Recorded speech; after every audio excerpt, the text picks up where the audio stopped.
What happens when the man who built the company from a garage ends up taking orders from a 20-year-old manager who doesn't even know his name? Victor Noland had built his tech support business from a single desk in his living room to a chain of 17 help desk centers across 3 states. From small businesses calling about server crashes to elderly folks needing help unlocking their email, the company had grown fast. Too fast, maybe. Lately, complaints were piling up: slow service, rude staff, long wait times. "I don't want another report," Victor said, shutting his laptop. "I want to see it myself." He picked store 11. It was mid-sized, just outside of Cleveland. No red flags in the data, but the customer satisfaction scores had been dipping for months. That's what made it interesting: problems without obvious cause. He shaved his beard, dyed his hair darker, and wore thick glasses. He registered under a fake name, Gary Newton, through a temp agency the company used for short-term hires. The agency had no clue he was the owner, and neither did the staff. None of them had met him. The last time Victor had visited store 11 was 4 years ago, just after it opened. He was assigned to the front-line help desk. As soon as he walked in, he heard the sound of phones ringing nonstop, stressed voices, and a manager barking orders. "Let's move, people." "Ticket times are through the roof," the manager snapped. The man was in his early 20s, wiry, pacing between workstations. His name tag read Tray Shift Supervisor. Victor took a seat at a workstation next to a girl who looked barely out of high school. She was hunched over her monitor, nervously tapping her fingers on the desk. "You knew?" Victor asked, keeping his voice casual. She nodded. "Yeah, first job. I'm a Lila, Gary, first day too," she smiled, but it was tight. "They don't really show you how to do stuff. Just hand you a binder and a headset." Before Victor could respond, Trey's voice cut through the hum. "Lila," he shouted, loud enough that the entire room went quiet. She flinched. "Did you seriously just transfer a Tier 2 issue to Tier 1? What are you doing?" I thought, she stammered. "You thought," he said, walking over. "You're not paid to think, you're paid to follow the script." People were watching now. A few agents turned away awkwardly. One of the senior techs rolled his chair back, clearly uncomfortable. Victor's jaw tightened, but he stayed quiet, watching. I was just trying to help," Lila's voice shook. "You're not helping. You're making us look stupid. If you don't know what you're doing, maybe you shouldn't be here." Victor stood up. "Hey," he said calmly, "maybe you could take this off the floor." Trey turned to him. "And who are you exactly?" "Gary," Victor said. "Also brand new, just thinking maybe embarrassing someone on their first week isn't the best way to train them." Trey sneered, then turned back to Lila. "You want to be a hero too," he said to Victor. "Fine. You can both sit out the next call cycle." He walked off, muttering something under his breath. Victor sat back down. "You okay?" he asked her. Lila nodded, but her eyes were red. "He does this all the time. I almost quit yesterday." A customer call came in. Victor answered. The system was clunky and the internal chat tool kept freezing. When he asked an experienced tech for help, the guy whispered, "We're down 2 people today. 1 quit. 1 called in sick. Trey won't approve overtime." By the end of the shift, Victor had logged 10 calls, watched 3 employees get snapped at, and saw 2 customers hang up after waiting too long. He also noticed something else. Amir, the night shift lead, had stayed 2 hours past his shift to help the team catch up. Quietly, no credit. As Victor walked out that night, he looked back at the glass doors. His company had changed. Somewhere along the way, he had lost touch. Every number looked fine on paper, but the people were drowning. He got in his rental car and sat in silence for a long minute before starting the engine. Tomorrow, he'd come in early. And he wasn't just going to watch anymore. Victor arrived 30 minutes before the official opening the next morning. The parking lot was nearly empty, except for 2 cars. The lights inside were still dim, but he could see movement through the front glass. He tapped his badge at the employee entrance and stepped inside. The hum of vending machines and the faint scent of burnt coffee greeted him. Near the back, Amir was unlocking a supply cabinet. His shirt was wrinkled and his eyes were heavy. "You run night shift?" Victor asked, setting his bag down. Amir nodded without looking up. "Mostly. Manager's not around after 6, so someone's gotta. You live nearby, 40 minutes out." "I take the early train since I don't drive." Victor raised an eyebrow. You stayed after your shift last night, Amir finally turned. Didn't want the queue to overflow. We lose points when calls drop. You get paid for the extra hours, a pause. Clocked out at 10, Amir said flatly. Then he added, better than letting the others drown. Trey doesn't authorize OT unless someone's bleeding. Victor didn't respond. Instead, he opened his locker and booted up his terminal. By 8, the floor was full. Phones rang, headsets clicked on. Another day. Trey walked in 10 minutes late, sipping something in a plastic cup. He didn't acknowledge anyone. Just dropped into his rolling chair near the supervisor station, tossed his feet on the desk, and scrolled on his phone. Victor watched him for 3 full minutes. Not once did he glance at the call queue dashboard blinking red on the wall monitor. One of the newer agents across from Victor, a broad-shouldered guy named Matt, leaned over and whispered, "He only gets up when the regional's visiting. Otherwise, don't count on him." Victor kept his eyes on his screen. "What happens if there's a tech issue or customer escalation?" Matt shrugged. "He forwards it to Amir or tells us to figure it out." Lila arrived a few minutes later, pale-faced and quiet. She kept her head down and didn't speak to anyone. Her hands trembled slightly as she adjusted her headset. Victor didn't approach her. Not yet. By mid-morning, he had taken 12 calls. Most were straightforward password resets, printer issues, a confusing billing glitch. But what stood out wasn't the customers. It was the way the team handled things. They were trying, but the tools were outdated and the systems buggy. Internal documentation was inconsistent. Some links in the knowledge base were dead. More than once, he heard agents improvising answers just to move things along. Then something happened. A customer, an older woman with a thick accent, called in about a locked email account. She was clearly overwhelmed and her English was limited. Victor kept his voice calm, guiding her step by step. She struggled to find the right page and apologized repeatedly.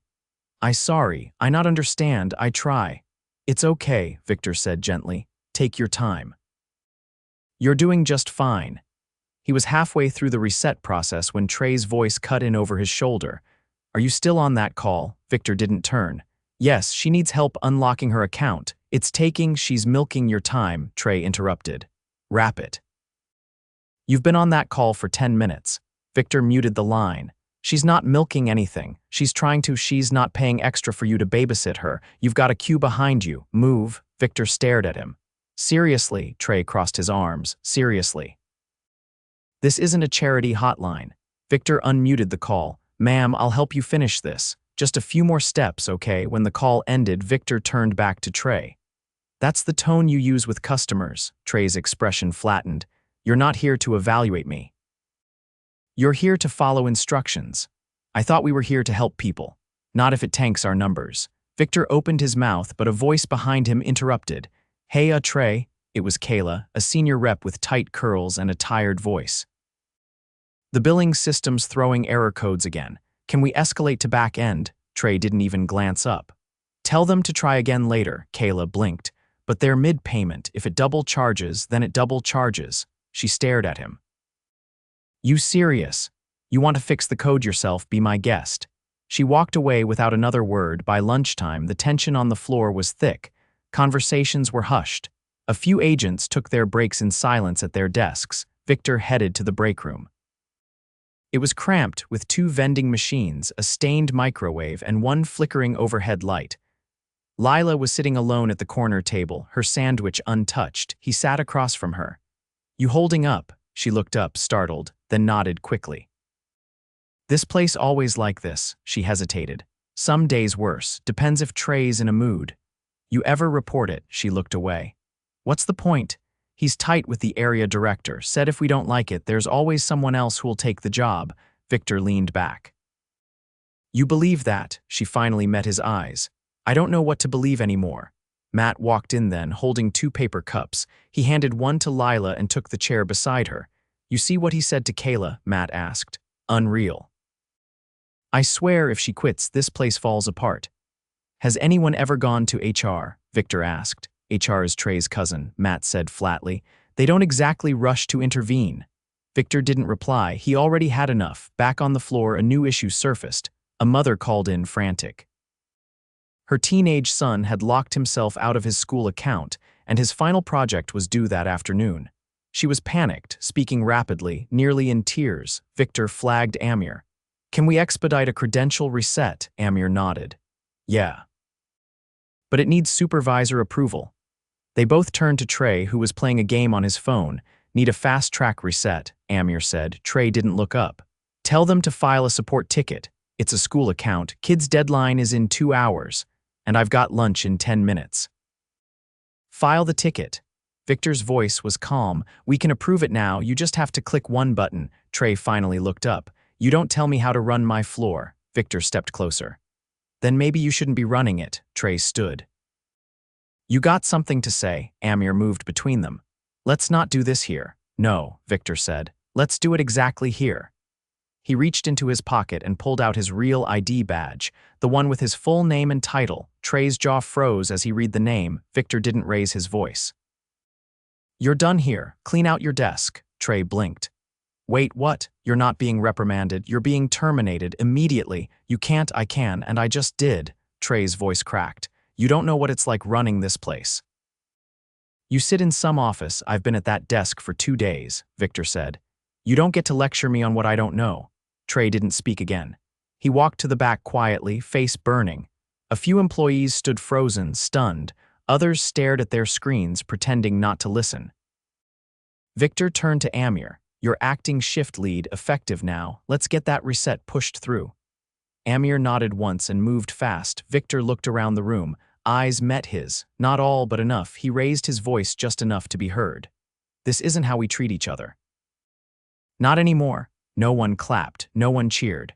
But the silence shifted just a little. The reset was completed. The mother cried with relief. The boy submitted his project. Victor returned to his desk. There were still calls in the queue, so he picked up the next one. Victor didn't leave the floor for the rest of the day. He stayed in the rotation, headset on, taking customer calls alongside the others. No one asked questions. No one needed to. Word spread fast. By the time the afternoon shift started filtering in, they knew exactly who he was. Still, no one treated him like royalty. That was good. He didn't want fear. He wanted facts. Quiet ones, honest ones, told in the way people behave when no one's looking. When the last call of his queue wrapped, he stood and walked over to Amir, who was now hunched over the supervisor station, reading through error logs. "Did you get a chance to review the failed ticket batches from this morning?" "I'm working through them," Amir said without looking up. "There's a pattern. They're timing out because the middleware server's memory leak hasn't been patched. It's been doing this for months. We report it, it gets acknowledged, and then nothing. Who maintains the server? Tech ops, but they're understaffed. Last I heard, they lost 2 engineers and never backfilled." Victor nodded. "You ever submit an escalation through corporate?" "I did once. Got told it wasn't a priority compared to customer-facing performance."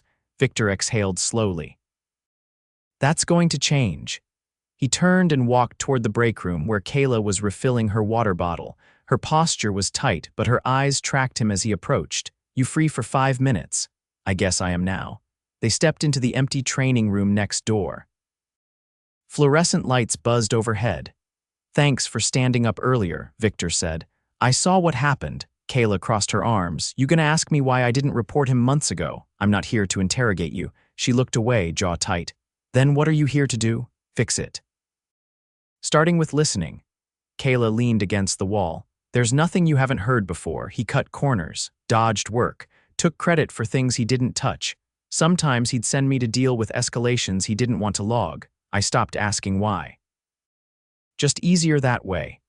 "Why stay?" "I've got 2 kids. One of them's got asthma bad enough that I can't risk losing insurance." I told myself it'd stabilize. I was wrong.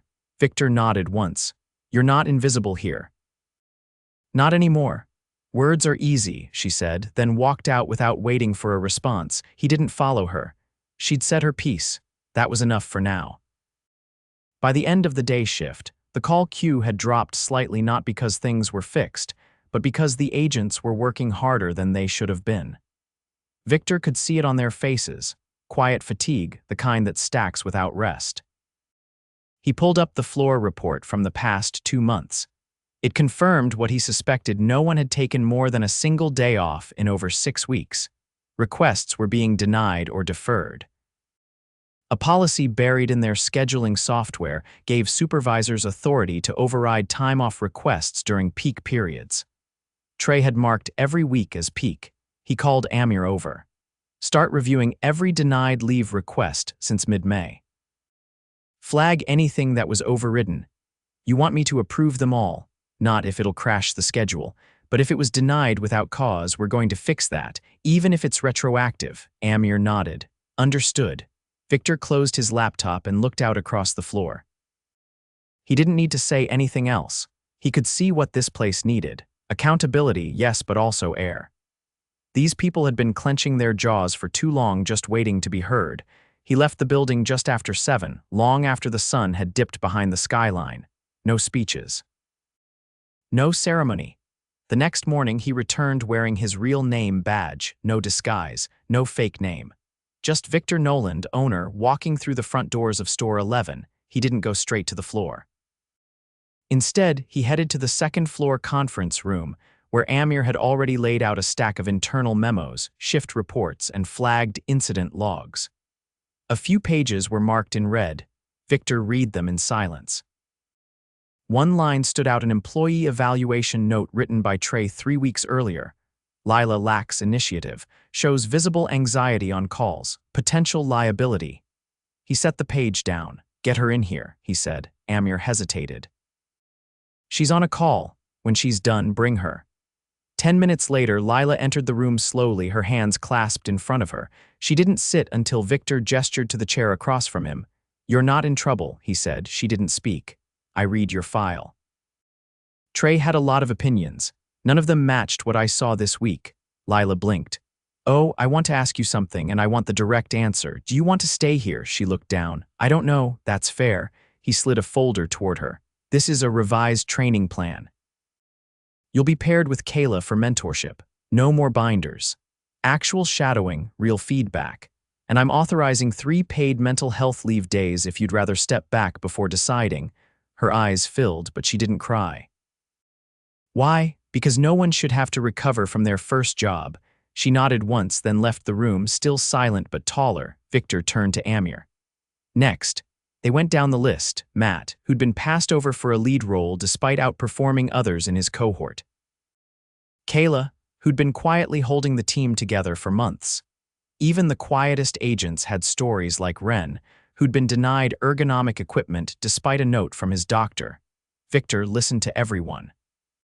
By noon, he posted a memo on the internal bulletin board, effective immediately. No leave denial without written justification approved by leadership. All disciplinary records from the past 6 months under Trey's supervision are under review. A third-party HR auditor will conduct individual interviews over the next 2 weeks. A new escalation path will bypass store-level management entirely, connecting employees directly to the regional office. Backlogged IT tickets older than 96 hours will be escalated to Victor's office personally. The room went quiet as people read. No applause, just stunned silence. In the afternoon, Victor walked the floor again. This time, people looked him in the eyes. A few nodded. One agent, Ren, quietly handed him a sticky note with a list of bugs in the call software. These are the ones that crash us mid-call, he said. Victor folded the note and put it in his pocket. Thank you. By 5, the tone on the floor had shifted, not dramatically, but enough. Matt offered to stay late to walk Lila through a new call script. Kayla took a break for the first time that week. Amir stood taller, more certain. Victor knew it wasn't fixed, not yet. Culture doesn't change in a day, but the bleeding had stopped. And for the first time in weeks, the team could breathe without bracing for impact. He walked to the exit as the evening shift began filtering in. No one tried to stop him. No performances, just quiet nods. He stepped into the parking lot and paused. Behind him, the automatic doors slid shut. Tomorrow, he'd be back with a regional director in tow and a plan to bring real structural reform. But tonight, he let himself stand still for a moment, letting the quiet settle. There was work ahead, but now it had a foundation. Victor arrived at Store 11 the following Monday with 2 people flanking him: Rhonda, the company's newly assigned regional director, and an operations consultant named Neil, who'd already pulled the last 60 days of call data, scheduling logs, and support backlogs into a color-coded dashboard. Neither of them had ever set foot in this location. That was about to change. The front desk was quieter than usual, but not silent. Phones still rang, agents still answered, but the tension that used to sit in the air like humidity had eased. The pace wasn't slower, it was just less frantic. Controlled, focused. Still, Victor knew better than to assume relief meant resolution. Inside the break room, Amir was reviewing the revised schedule with a pen tucked behind his ear. He didn't look up when Victor walked in. "You've got one workstation short for Wednesday," Victor said. Amir nodded. "Tried to borrow from store 9. No luck, we're running it lean but doable." Rhonda stepped forward. "What happens if someone calls out? Then I take a headset," Amir replied. "Simple as that." Victor glanced at him. "You shouldn't have to." "We'll revisit regional floaters." They moved to the conference room. Neil laid out his findings on the projector agent turnover, average call handling time, software downtime, and the full list of denied leave requests. There were names Victor didn't recognize. People who had walked out before he ever arrived. One entry showed a resignation submitted at 9:12 a.m. and processed 5 minutes later with no exit interview. Victor spoke quietly. "How many of them got follow-ups?" Neil didn't pause. "None. Fix it." Once the meeting ended, Rhonda stayed behind to coordinate IT repairs. Victor went back to the floor. Kayla was walking a new hire through the call routing interface. Her tone was calm, but her voice was tired. She caught Victor's eye and tilted her head toward the back room. When the trainee was occupied, she followed him inside. "I need to talk to you about something," she said. Shutting the door, Victor set his bag down. "Go ahead." "Matt's burned out. He's not saying anything, but he's staying late every other day helping the new staff. He's not logging the hours." Victor was already pulling up the time reports. "Why not?" "Same reason I didn't. He thinks it'll slow things down if he reports it." Victor looked at the screen. "He's clocking out early and staying another hour every time." "He's not trying to game the system. He's trying to hold it together.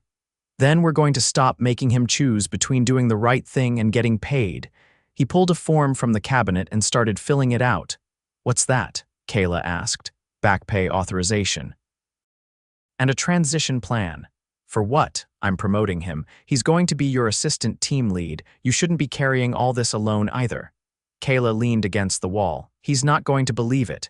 "He doesn't have to." "It's happening whether he does or not." Victor handed her the form. "Give him this when his shift starts, and make sure he clocks out properly. Non-negotiable." She took it and left without another word. Victor stepped back onto the floor in time to see Lila hanging up a call. Her posture had changed, still quiet, but no longer shrinking. She met his gaze for a second and gave a short nod. He didn't interrupt. She was working. That was enough. In the afternoon, a middle-aged man walked in holding a resume. He looked nervous, slightly underdressed, and unsure where to go. Victor approached him directly, looking for someone. "I'm here about the job posting. The temp agency said to ask for a floor lead." "That'd be Amir. Come with me." As they walked, the applicant glanced around. "Place seems calm." Victor gave a slight smile. "We've had some changes." At Amir's desk, Victor paused. "This is Marcus. He's here for the tech support role. Treat him like he already works here." Amir stood and shook his hand. "Welcome. Let's get you introduced." It wasn't ceremonial. It didn't need to be. Victor moved on, checking the internal queue. A billing issue had escalated from a small business account, an error in the recurring invoice system that was charging clients twice in the same month. He walked straight to the agent handling it, Ren. "Need help." Ren didn't flinch. "Got it under control, but it's happening across about 20 customers. I tagged finance, but it's stuck in review." Victor pulled out his phone and called the finance lead directly. "Authorize Ren's escalation and get a rollback in place before the end of day." "I'm watching it." He hung up and nodded at Ren. "Keep me posted." "Will do." By late afternoon, the regional HR rep arrived for the first round of employee interviews. No clipboard, no mirrored sunglasses, just a plain navy blouse and a quiet tone. She set up in a spare office near the training room. Victor checked in once. "How's it going?" Most of them are more surprised than upset, she said. They didn't expect anyone to ask. Make sure they know it's not just talk. They're figuring it out. At 5:30, Victor called the core team into the break room. Amir, Kayla, Matt, Ren, and Lila. No pizza, no banners, just a few chairs and a round table. I'm not going to pretend the last few weeks didn't leave marks, he began. But you've all held this place together longer than I realized. That ends today. You're not holding it together anymore. We are, he turned to Kayla. You're officially team lead across both shifts. Authority to approve scheduling adjustments and overtime. You'll report directly to Rhonda. He looked at Matt. You're her backup. Your promotion goes live Friday. Back pay starts now. To Amir, you're being transferred to operations support. You'll still be based here, but your focus is tools and system improvements. No more floor management. You've already earned your way out of that. Ren raised his hand slightly. What about the software fixes? They're on my desk. And I've already approved a vendor contract for a new call routing platform. You'll be one of the testers. Victor finally turned to Lila. You're not scheduled tomorrow. That's not a mistake. I want you to take the day.